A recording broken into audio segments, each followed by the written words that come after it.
Hi everyone, I'm Taluka from Markers and Minions, and welcome back to our live videos. They will be Sundays 4 p.m. when they do occur, and this is the first one of this school year, so I'm excited to kick off the year with you all. Give me just a moment to figure out this new software I'm using. In the meantime, leave me a comment letting me know you're here and letting me know what year of benchmark you are going into. Okay, so I need that to go away. Thank you. And I need that to go away. Okay. All right, so I've got dual monitors here. I previously put up a thread asking what people wanted some advice on or just different talking points for me.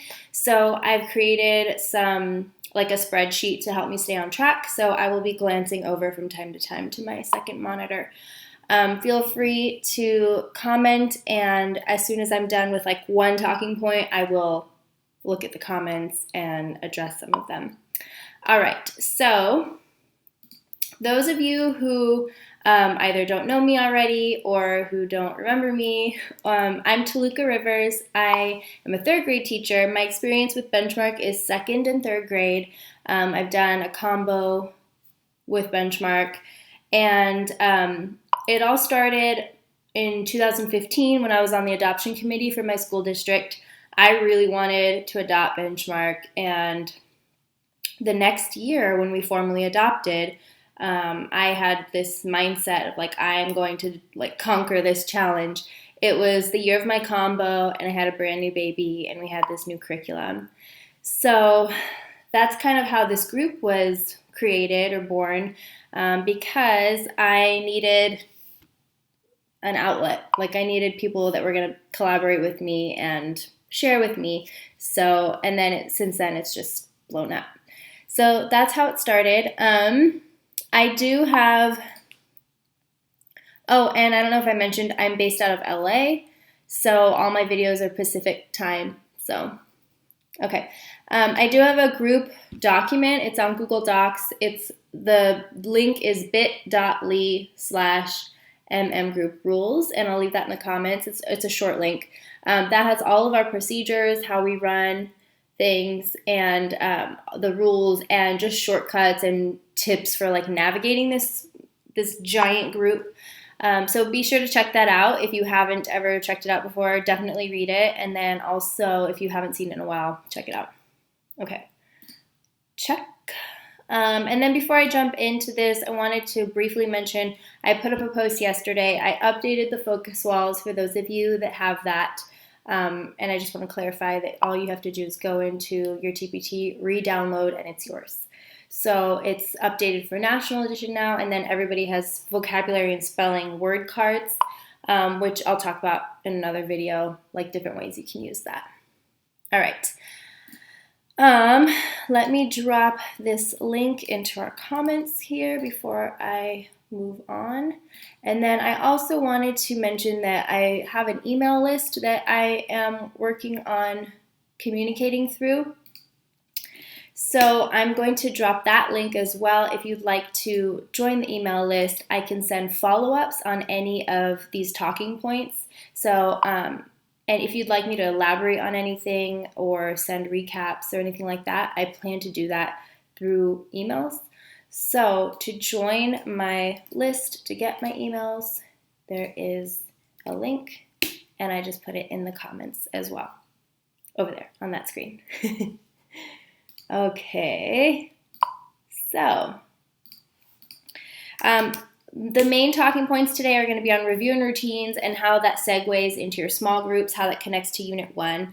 A lot of the times people get confused as to why we're even doing the review and routines, because then you open your Unit 1 TRS and you're like, wait a second, where's all the stuff I've just practiced for 15 to 20 days?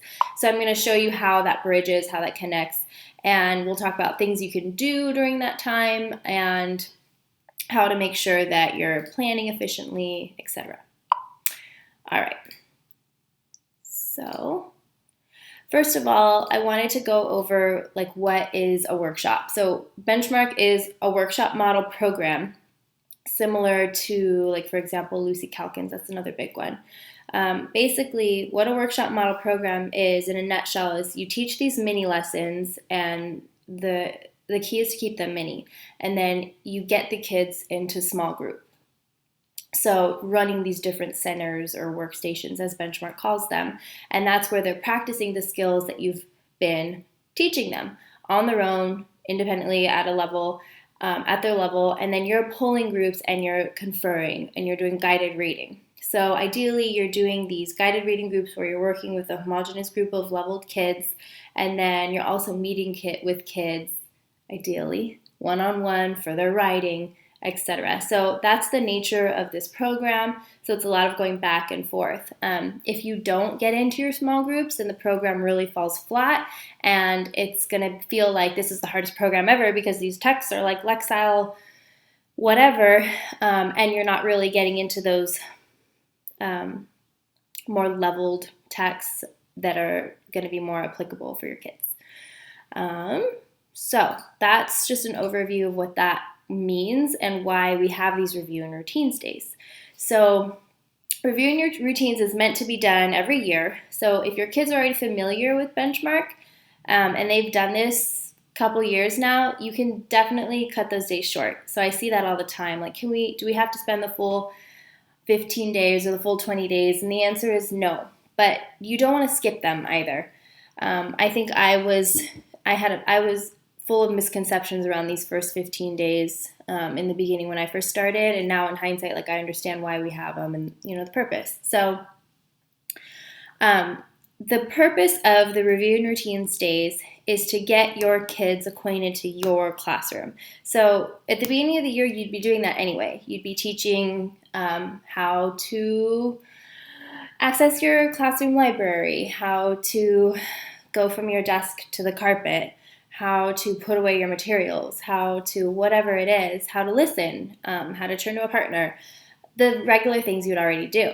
So those are all built into these first few days, first few weeks, so that you can really establish the rules and the procedures for how your classroom runs. And within those days, you're also going to be introducing your workstations. And now when I talk about these workstations, I sometimes call them centers or stations, small groups. It's all the same thing. It's workstations, as Benchmark calls them. So you're introducing these and what the kids are doing at each station, and, you know, what's the expected behavior, what's the expected learning outcome, what materials are they using, how you're going to, you know, keep them accountable. All of those things are in these first few days, weeks. Now, where to find these review and routines? I see this come up a little bit, not too much, but they're going to be like online. If you're looking at your online TRS, it's at the top. There's a button that says review and routines. It's at the beginning of Unit 1 TRS, basically. And it looks like this. It's going to be 15 days for third and up and 20 days for K2.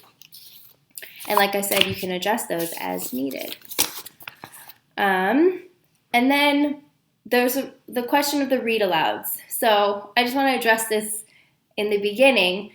You can read whatever you want. And I love that about the review and routines days, because you can be a little bit more creative and pull in your favorite picture books that you already like to read every year. I love to read. I love to pull out like Chrysanthemum and Miss Nelson's Missing. You know, all the classic First Day Jitters, like the great stories that lend themselves well to the beginning of the year. I like to pull those out and use them alongside my R&R lessons. I think Stacy in our group, Stacy Ryan, I think I saw that she shared just an outline of read aloud titles. If you search that, people have shared a ton of different titles that they like to use. But I just encourage you to pull out your own library, like things you already have, things you already love. You don't need to go and buy all of the suggested read aloud titles. And that's for all units. For every unit, there's going to be a suggested read aloud list in the back of the TRS under additional resources. You don't need to go and buy all those, because you might you might never get to them anyway. So, okay.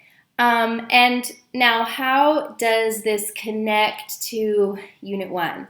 How do your review and routines days transition into Unit 1? So my first year doing Benchmark, even after being on the adoption committee and analyzing the program through and through, I did the review and routines days, and then I got to Unit 1 and I was like flipping through the TRS and like, wait, when do they get into these workstations? And I was looking for the TRS to explicitly tell me, no, it's workstation time, but it doesn't. So you can see that as permission to run your small groups, your workstations at any time that works for you. Some people like to do a mini lesson, break into groups, a mini lesson, break into groups, back and forth. Some people like to do mini lessons back to back, and then immediately after, break into groups. Some people do their mini lessons in the morning, and then in the afternoons do your groups. And it doesn't matter as long as the kids do get that group time to where they're going to be able to practice what you've been teaching them, and you're going to get that valuable small group time with your leveled kids. So if you're looking for anything in the TRS that tells you when to do it, you won't find it. Just do it. So you've established them. You know that you've got to break off into them. Just do it. Also, my second year into Benchmark, I didn't start until Unit 2, and that made me feel more comfortable. Those of you that are in like year 2, year 3, and you got your centers up and running the previous year, like you can go ahead and just jump right into them. But for me, for Unit 1, it was mostly like I gave myself permission to just get to know the curriculum, get my mini lessons mini again, because you can forget sometimes, and then get the kids used to like all these things that we just practiced in review and routines. Now here's a text. Let's like a real text. Let's do it.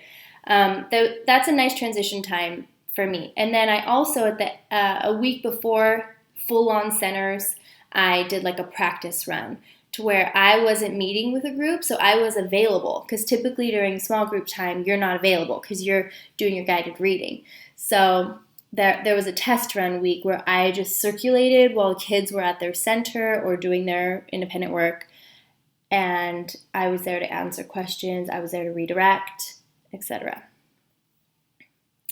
Okay, I'm going to pause for just a moment to look at comments, and then I will go into some of the resources that are introduced in the review and routines days, where you can find those on the Benchmark website, what I've created, etc. Oh my gosh, I already have 49 comments. How am I going to read all these?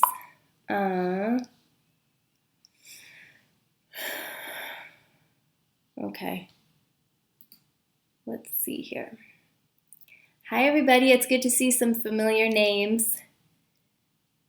All right. Yeah, the mini lessons to small group provides opportunity for students to move and switch the brain to a different type of thinking. So the whole idea of doing a mini lesson and then breaking off into groups is really great for those kiddos that need to move, right? So they need that. If they can't sit for 45 minutes, that's a great way to break off and then immediately apply what they just learned.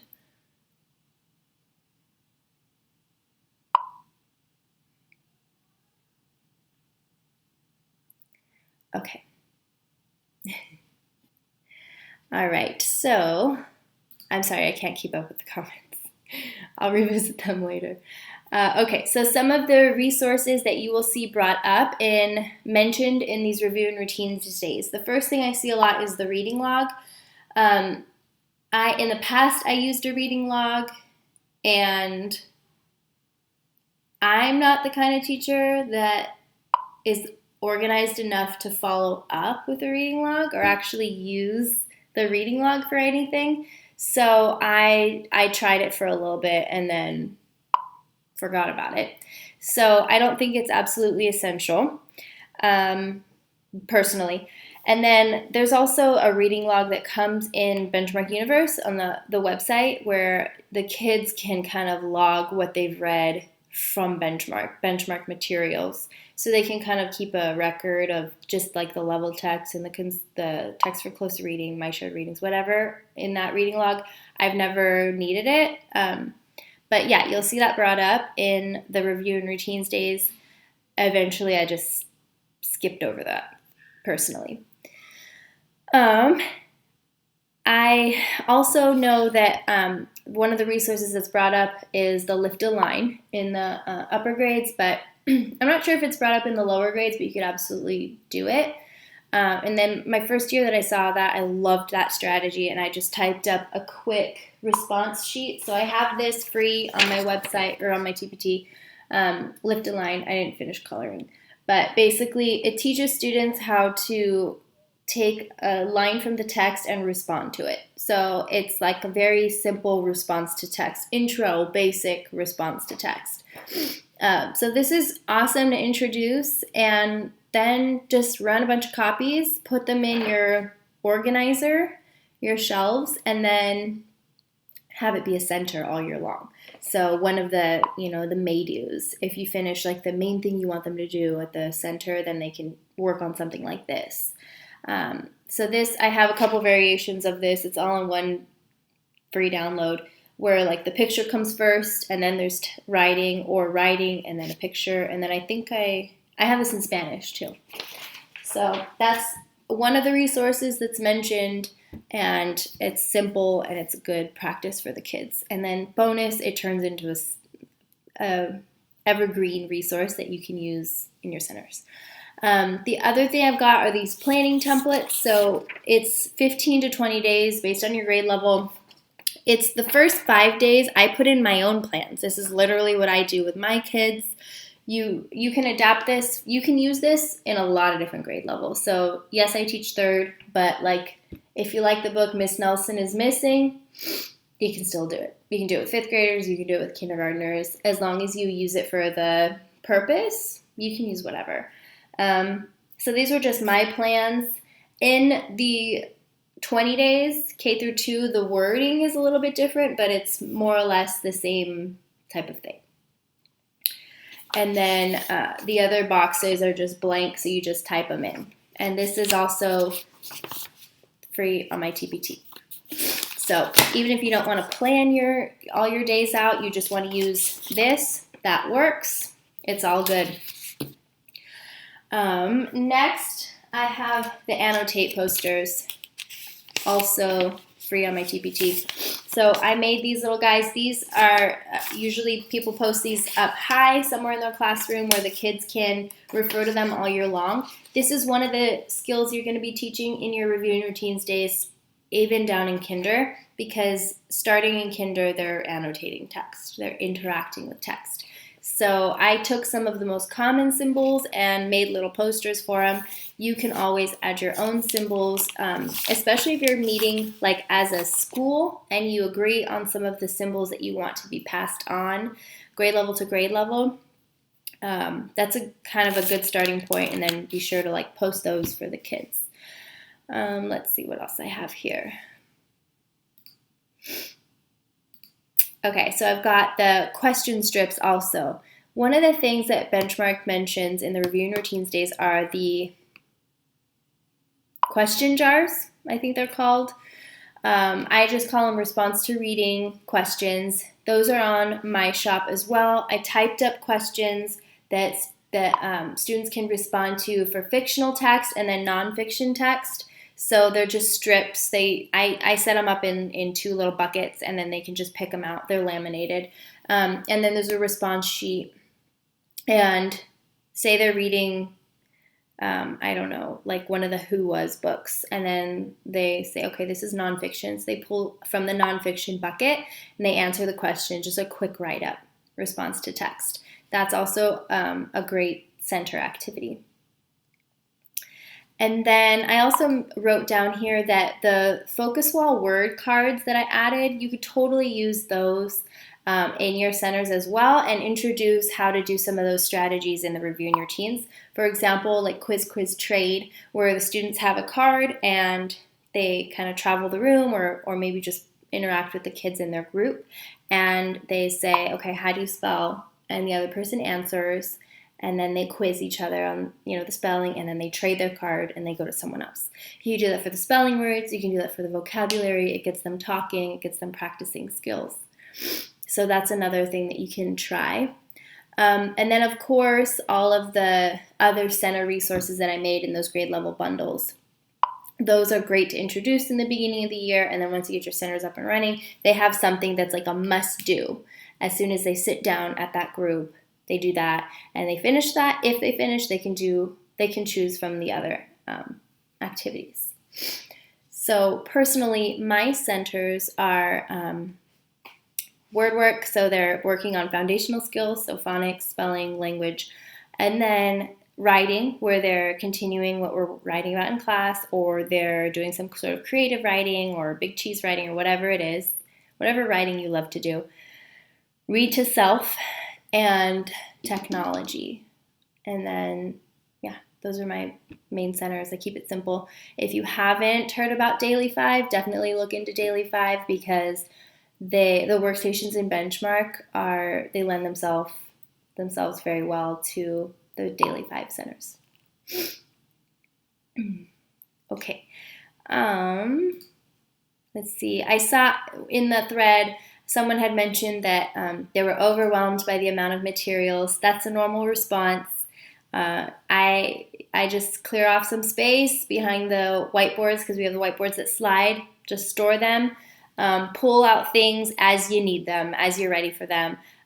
Don't feel like you need to use all of them right away. There's some materials that I've never even opened. So you just pick and choose what you need when you need it, and try not to get too overwhelmed with it. Okay, let's see.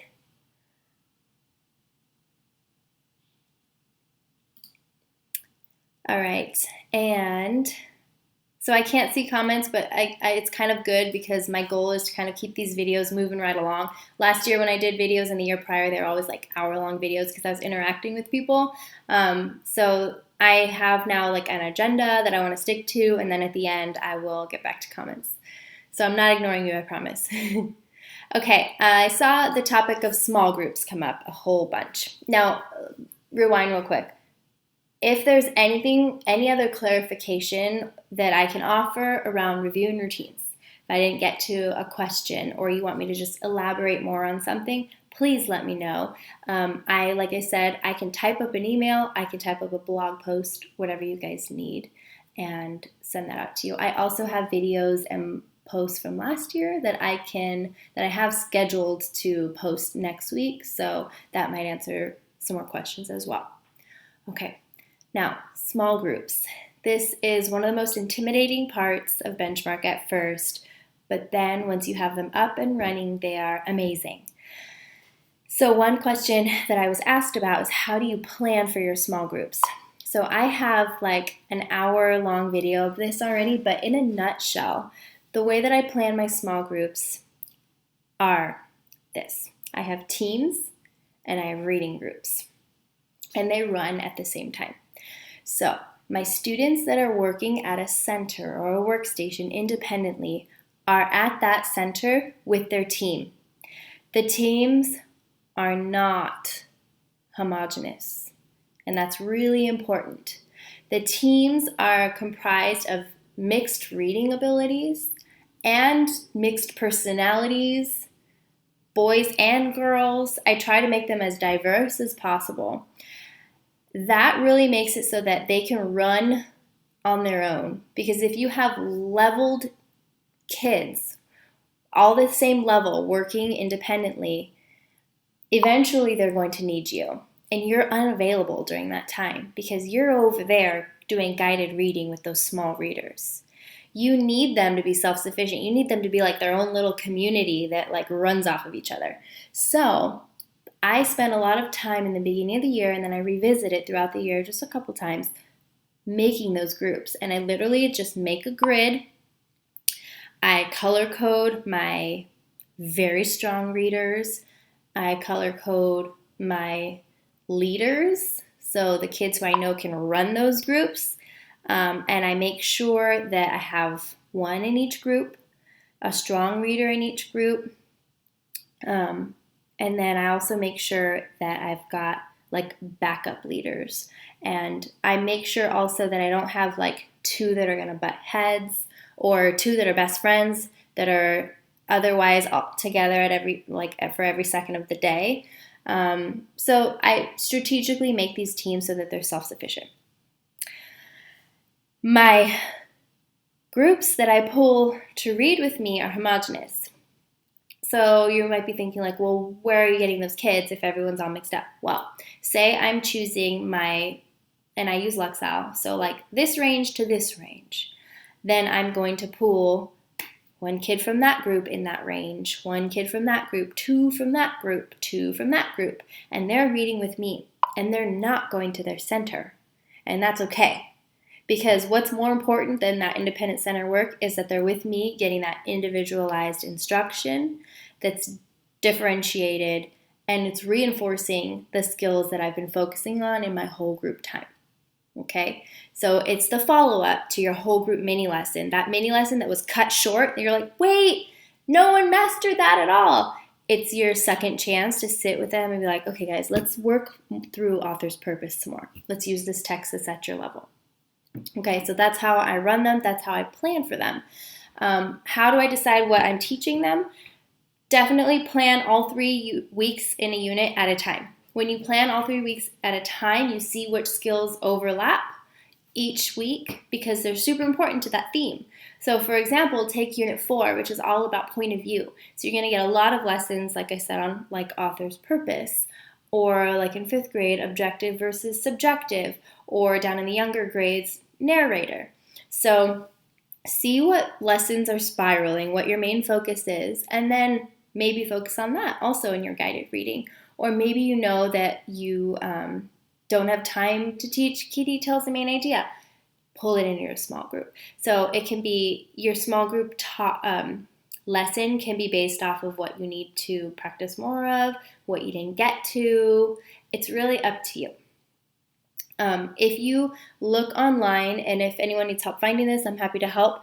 But online, it has a list of all the level texts, K through 6, the title, the level, and the lesson that pertains to it best. So it's kind of like a shortcut. They also come, of course, with their own inserts, like in those baggies. They come with lessons, tons of lessons, different lesson every day if you want to. So the first one always being the key events or key details. So you can pull from there as well. There's so many options. Okay, and if you are an expert level with Benchmark, one other thing you can try is the student groupings online under the assessment components. Now the assessments totally changed this year. They look pretty neat. You can still make student groupings. So you can group them by standard as well if you wanted to, and then work on target specific standards during that time. Okay, someone asked about ideas for Kinder. So I saw that, like just pulling up old threads, I saw a couple of things come up for Kinder, cute ideas. So they're the Heidi songs and the interactive games on Benchmark Universe. You can assign those to students. If you have technology in your classroom and they have, they can pull up a screen, they can listen to those Heidi songs, they can play those interactive games, anything that you assign to them. They can also listen to the level text, anything that you want them to listen to, you can assign it. So Benchmark Universe is really cool for that reason. Another thing is you could do just listening to books read aloud on like Epic. So like a listening center. You can also do Reader's Theater. Those are the little small books that come with the program that have the little lights around them. Those are fun. Each student has a role. Reader's Theater. So that's a cute idea. Also, I love the idea of using Seesaw. So have the kids document what they're learning about, or like have them do a little book review or talk about the character in something that they read about earlier with you. Something where they're talking and revisiting comprehension, things you read. Let's see. Also, any of the daily 5 things. So I'm personally, I don't like I'm not the biggest fan of like the stamping or the rainbow. But you could certainly pull some of the Daily 5 strategies from Kinder and apply them and just use the skills that you're teaching in Benchmark. Okay, and then the idea of how to make small groups effective, and I think this was from Sandra. I think I kind of touched on that earlier with how I create my teams, because it seems like a lot of the struggle was having the students, like making sure that that time is effective, it's well spent.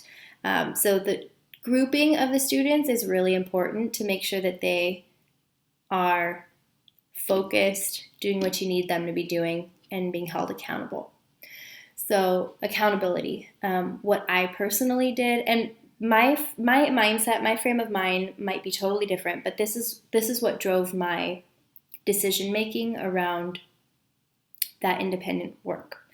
My mindset is that they are practicing those skills, those relevant skills to that week. So it's not just busy work. It's not just like, here, practice these words that you may have learned or whatever. It's things that are relevant, but it is an opportunity for them to be working while I'm with my group, because that's the absolute most important thing.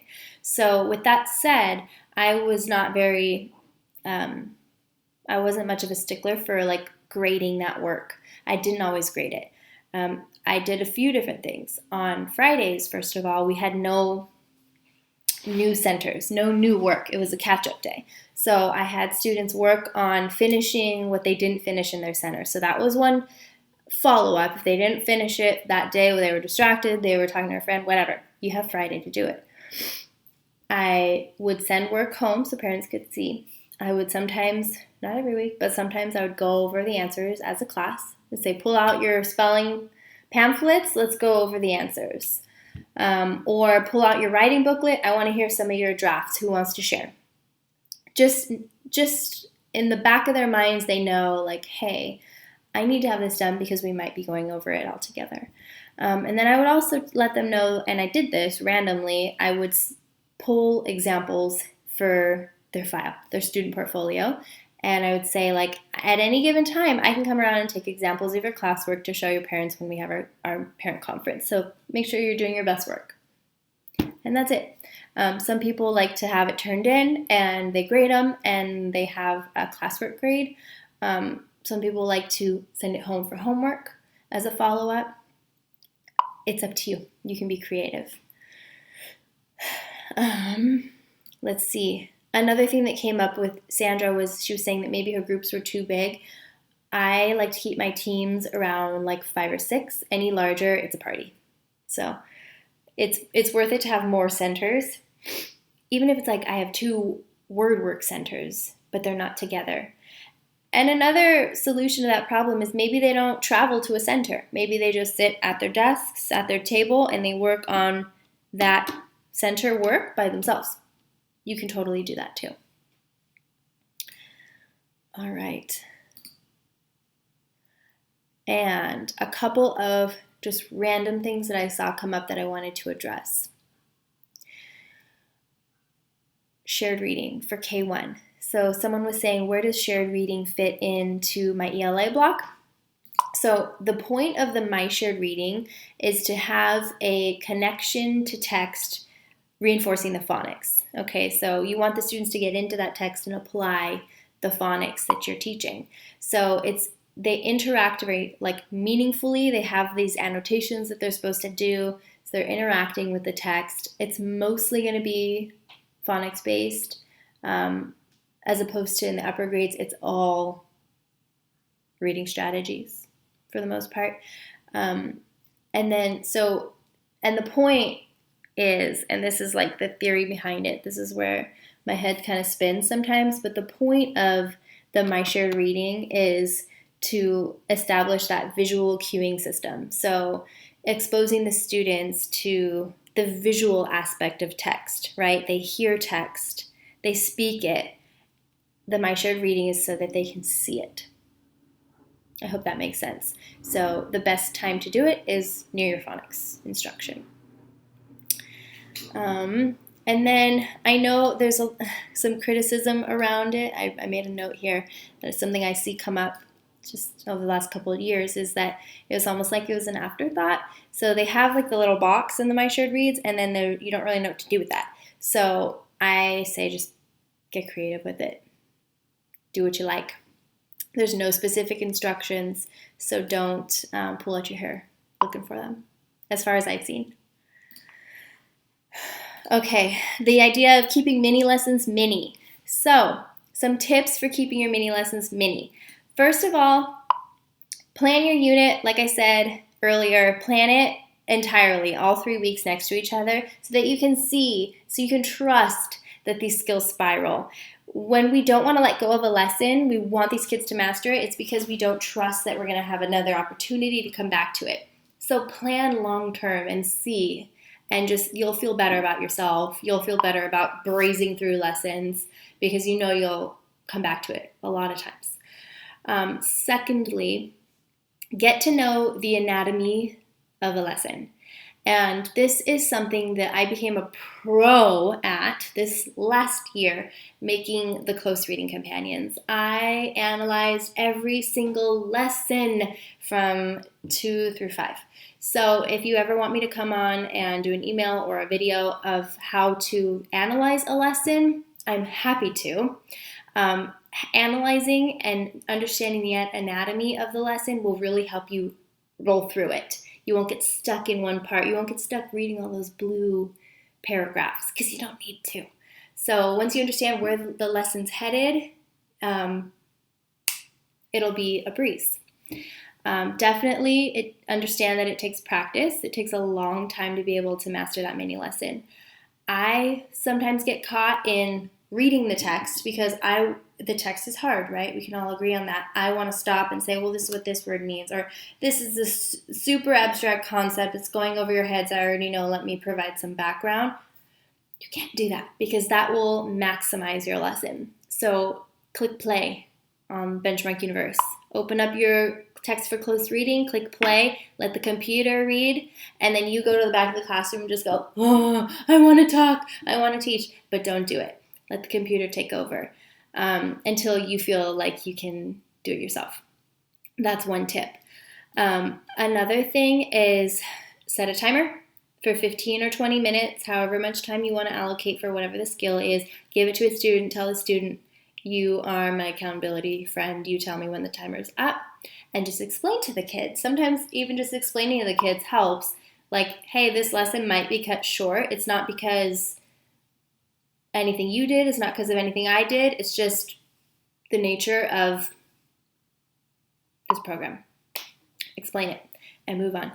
And lastly, annotate ahead of time. I didn't really have to do this after a while, but like this is a good tip for those of you starting out or that need help keeping the mini lessons small. Get your text for close reading out, look at your lesson, annotate whatever you want the kids to be annotating. So if your lesson is on key details, main idea, go through to all the paragraphs that it wants you to focus on and annotate yourself first. Key details, main idea might not be the best example because there's a lot of annotating with those lessons. Say, for example, going back to author's purpose, find the paragraphs where that's conveyed the most strongly and annotate. And then when you're teaching your lesson, have your blank text on your DocCam and annotate with the kids, but also have your little cheat sheet next to you because you've already done the work. And then once your mini lessons are truly mini, don't do that extra work anymore. It's just to help train yourself. If you are a techie teacher and if you like to use the online materials versus having the DocCam read your books to project, make customizations. So that's the first thing that I always do is like, no, I say no to customization. Say yes to customization. You can annotate in there ahead of time. It saves, and then you can pull that up when you're ready to teach that lesson. So those are my tips. Okay, I've got a couple more talking points here. Typical schedule. Briefly, my typical schedule is 10:40 to 12 are mini lessons. I teach them back to back. I teach them all together. And I have my kids on the carpet. I don't think kids are ever too old to be on the carpet. I have them come down. They have their materials in a folder attached to a clipboard, so they have something, a hard surface to write on, and they either sit crisscross or they spread out a little bit. But I have them on the carpet, close to me, close to my screen for those mini lessons. And I can get into this in another video, but on the carpet, they're strategically grouped as well for that whole group time. From 12 to 12:30, or sometimes even earlier if I finish my mini lessons, or later, we'll break off into our small groups. And I like to do one center a day, and I meet with one group a day. So that's just me personally. Most people don't do that. Most people do like 2 rotations at least. So like 15-minute ones. I like to really get into and spend time on the lessons with my guided reading. And I think it gives my students more time to finish their independent tasks. So I do like one 30-minute rotation. And that's my ELA block. Last summer, I had people share their sample schedules, and I put it on the Google Drive. So the Google Drive link is, I get asked about this all the time. It's in that document that has our group rules and procedures. And again, I linked it earlier, and I will link it again at the end, and I'll make sure that you guys have access to that. In there, you can access our drive. And if you click on schedules, you can find a ton of people shared their sample schedules for all grade levels and combos. So you can get some inspiration from what other people are doing. Combo advice. Okay, like I said, my first year with Benchmark, I had a 2-3 combo. The hardest combo is going to be a 1-2. I'm sorry if you have a 1-2. The program switches in 2nd grade. It's like K1 is follows these patterns, and then 2 and up follows these different patterns. It's kind of like when I said the words are different, but it's almost the same thing. You're going to be able to find connections. It's not going to go perfectly, but you're going to see that, like, when it comes down to it, this is a workshop model. It's balanced literacy, so it's got those core components of every balanced literacy program. So try to see where you can make those connections if you're in a 1-2 combo. Otherwise, wine will be your best friend.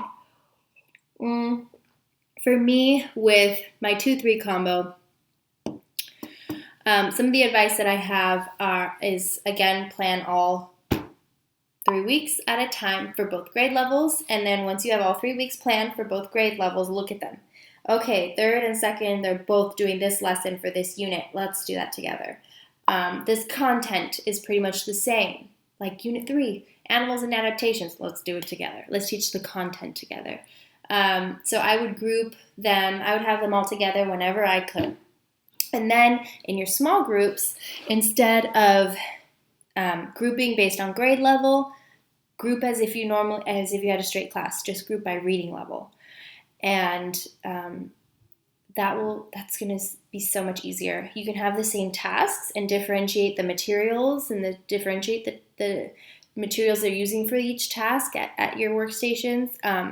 But I think it would be easier to keep them together in that sense. What I did in my first year, I ping-ponged, and I did like my 2nd graders, my 3rd graders started the day, they came into the room like doing math, daily 5 math related things.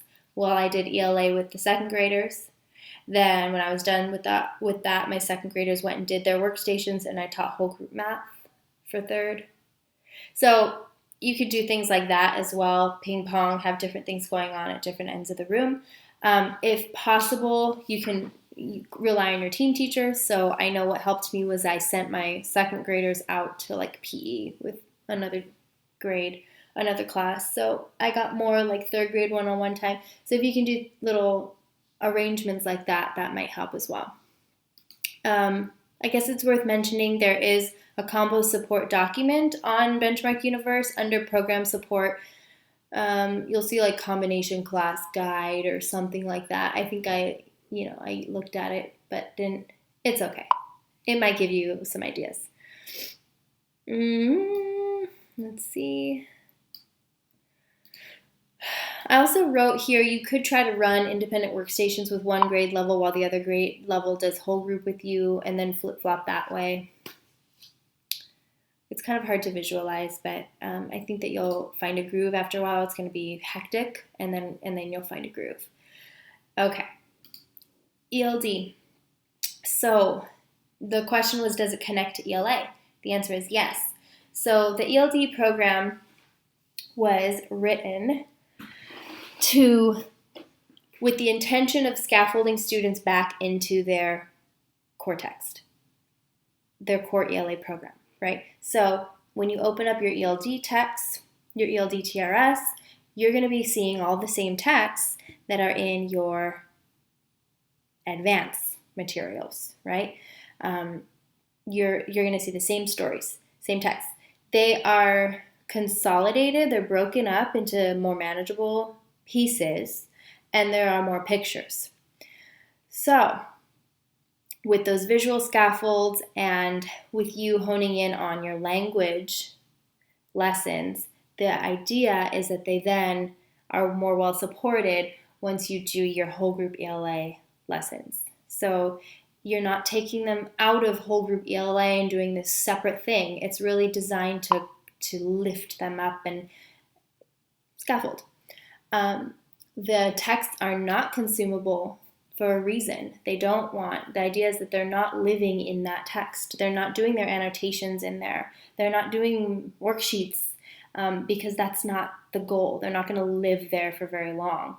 It's a bridge to get back into your whole group. Does that make sense? So not worksheet based, not annotation based. And your TRS is going to follow. It's like laid out the similar way, broken up by unit. I've seen some districts they'll have, if you have this available to you, they'll have a specialist who comes in and kind of front loads and uses it as a front load. So they might start like unit 1, or let's say like unit 2 while the rest of the class is still on unit 1 kind of thing, so that they're ready for unit 2. You can figure out ways to make it work for you. So, and then when to teach it is going to be different for everybody because we all have different guidelines from our school. So how like when we teach it, who teaches it, for how long, etc. So, all right. I made it through all of the things. Again, if you'd like me to elaborate on anything, please let me know. When I sign off of this, I'll go through comments and replies. And again, I have an email list. I'm thinking I will type up a lot of the things that I've talked about and maybe elaborate on them and then send out a series of support emails. To join that is bit.ly/mm for Markers and Minions. Email me. So that's it.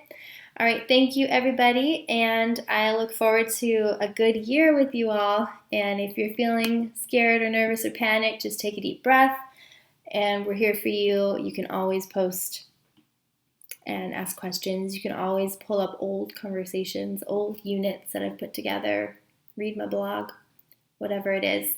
We're here for you. All right, bye everybody.